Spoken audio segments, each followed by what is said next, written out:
Hai teman-teman, perkenalkan saya Gloria Ganda dari Politeknik Negeri Manado, jurusan Teknik Elektro, Prodi Teknik Informatika. Nah, saat ini saya akan membahas mengenai topik digitalisasi pendidikan. Yuk langsung ke topiknya. Apa sih itu digitalisasi pendidikan? Nah, digitalisasi pendidikan adalah proses pengintegrasian teknologi dalam sistem pendidikan untuk meningkatkan efisiensi, aksesibilitas, dan kualitas pembelajaran.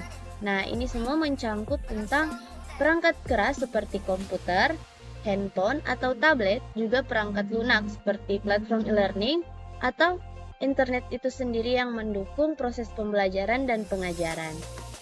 Lanjut. Nah, kita masuk pada kelebihan dari digitalisasi pendidikan. Yang pertama adalah pengajaran yang inovatif. Nah, di sini guru dapat menggunakan berbagai alat atau metode untuk membuat pembelajaran lebih menarik dengan menggunakan konsep gamifikasi atau animasi untuk membuat pelajar lebih tertarik dan lebih tidak bosan untuk mengakses pembelajaran. Yang kedua adalah memperluas pengalaman belajar. Digitalisasi pendidikan ini mampu membuat pembelajaran yang inovasi dan interaktif dengan menyesuaikan materi pembelajaran sesuai dengan kebutuhan yang diperlukan oleh masing-masing individu.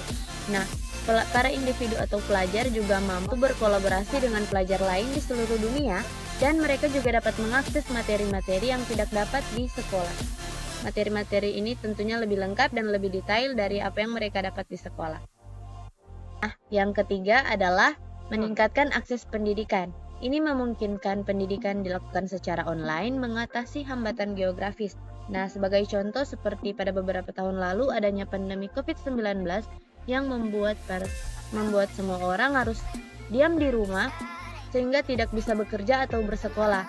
Nah, digital pendidikan ini mampu membuat mereka yang tidak dapat hadir di sekolah untuk belajar bisa mengakses materi secara online melalui via Zoom atau aplikasi e-learning lainnya. Yang keempat adalah pembelajaran yang disesuaikan. Teknologi dapat membuat pembelajaran yang disesuaikan berdasarkan para individu sehingga membuat individu bisa belajar sesuai dengan tingkatan mereka sendiri. Yang terakhir adalah fleksibilitas waktu dan tempat. Ini memungkinkan para pelajar bisa mengakses pembelajaran di mana dan kapanpun itu, memungkinkan mereka menyesuaikan jadwal atau kebutuhan mereka sendiri. Nah, dalam digitalisasi pendidikan dapat mengalami hambatan atau gangguan seperti yang pertama adalah keterbatasan infrastruktur atau konektivitas. Tidak semua wilayah memiliki akses internet yang baik dan perangkat yang memadai untuk mengakses aplikasi e-learning. Dan yang kedua adalah kesiapan dan kompetensi para pendidik. Pendidik perlu memiliki pengetahuan dan keterampilan yang cukup untuk mengintegrasikan teknologi dalam sistem pembelajaran. Dan yang ketiga adalah keamanan dan privasi. Perlu menjaga kerahasiaan data dan melindungi siswa dari ancaman cyber. 5W1H dalam proses digitalisasi pendidikan. Yang pertama, apa sih yang harus dikembangkan? Nah, yang harus dikembangkan adalah integrasi teknologi dalam proses pembelajaran. Seiring berkembangnya zaman, proses digitalisasi juga harus berkembang atau diperbaharui agar para siswa mampu mengakses materi terbaru. Mengapa harus dikembangkan? Ini harus dikembangkan untuk meningkatkan kualitas, aksesibilitas, dan efektivitas dalam pembelajaran. Siapa-siapa saja kan terlibat dalam digital pendidikan ini? Nah, yang pertama itu adalah guru, yang kedua adalah siswa, yang ketiga adalah pemerintah yang ikut turut andil, dan yang keempat adalah perusahaan teknologi itu sendiri. Mereka mengembangkan jenis informasi baru untuk mengembangkan digital teknologi seperti sekarang ini untuk proses pendidikan yang lebih baik. Bagaimana cara melakukannya? Nah, ini dilakukan melalui pelatihan dan pengembangan kurikulum yang mendukung proses penggunaan dari teknologi itu sendiri. Di mana tempatnya? Ini bisa dilakukan di manapun ruang dan dimanapun tempat, asalkan mendukung jadwal dan kebutuhan dari setiap individu, baik di rumah, di jalan, di sekolah, atau dimanapun itu. Dan terakhir terakhir, kapan waktu pelaksanaannya? Ini bisa dilakukan kapan saja seiring dengan perkembangan dari institusi pendidikan.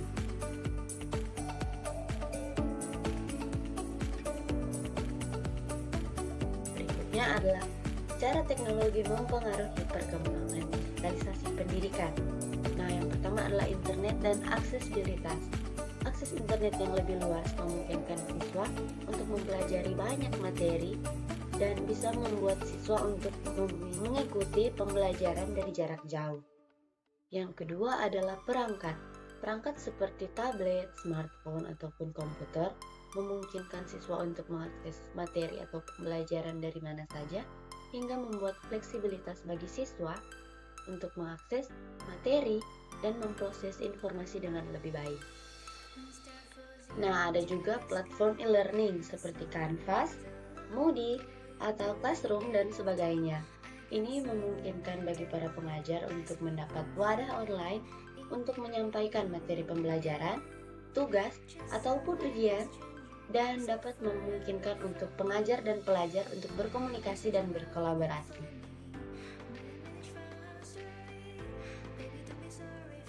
Nah, dalam digitalisasi pendidikan ada beberapa pembelajaran seperti pembelajaran berbasis aplikasi, pembelajaran berbasis game, dan pembelajaran berbasis data. Yuk kita kepoin satu-satu. Yang pertama, pembelajaran berbasis aplikasi. Nah, ini adalah aplikasi khusus yang dirancang untuk memungkinkan pembelajaran secara online yang dikhususkan pada materi seperti materi sains, materi matematika, materi bahasa, maupun materi lainnya. Nah, sebagai contoh itu ada aplikasi Bahaso. Itu memungkinkan para pelajar untuk mempelajari bahasa yang diminati per individu secara lengkap dan baik. Lalu ada pembelajaran berbasis game. Nah, konsep gamifikasi ini mulai diterapkan di area pendidikan untuk menarik minat dan membuat para pelajar untuk tidak bosan dan tetap tertarik untuk mengikuti pembelajaran ini.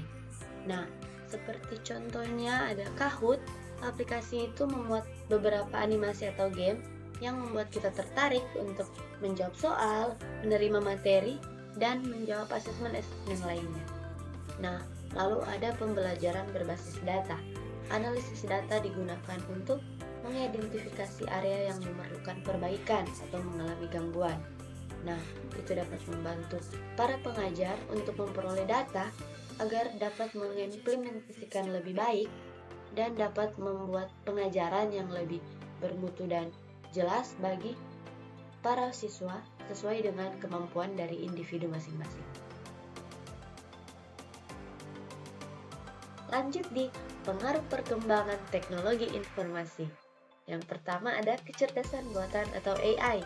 Teknologi AI digunakan dalam beberapa platform pembelajaran untuk memberikan rekomendasi yang disesuaikan dengan kebutuhan siswa.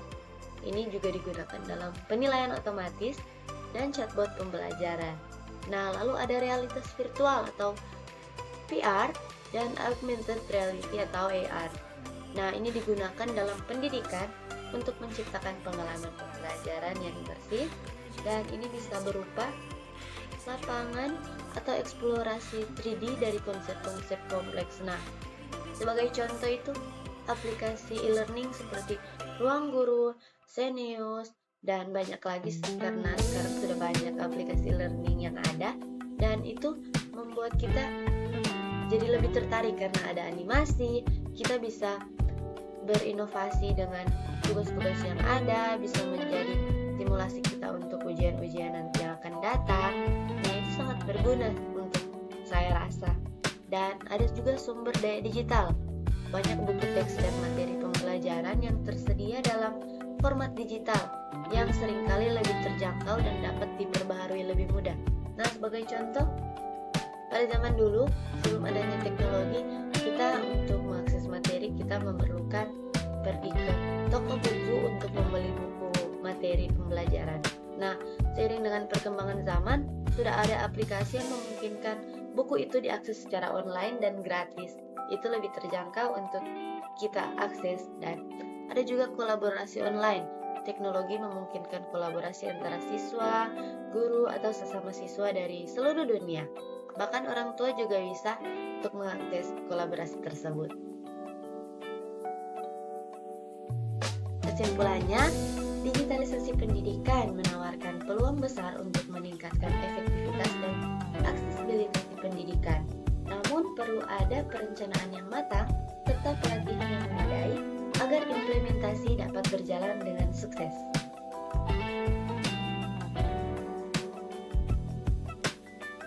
Sampai di sini tentang topik digitalisasi pendidikan dari saya. Terima kasih untuk semua yang telah menonton. Saya harap kalian bisa menambah wawasan dengan menonton video ini. Mohon maaf jika masih ada kesalahan kata atau mungkin ada kalimat yang sulit untuk dipahami. Saya Gloria Lydia Jacqueline Ganda dari Politeknik Negeri Manado, jurusan Teknik Elektro, Prodi Teknik Informatika. Ini adalah tugas konsep teknologi dan informasi yang saya buat. Terima kasih, semoga bermanfaat dan bye-bye. Sampai jumpa di video atau tugas berikutnya ya.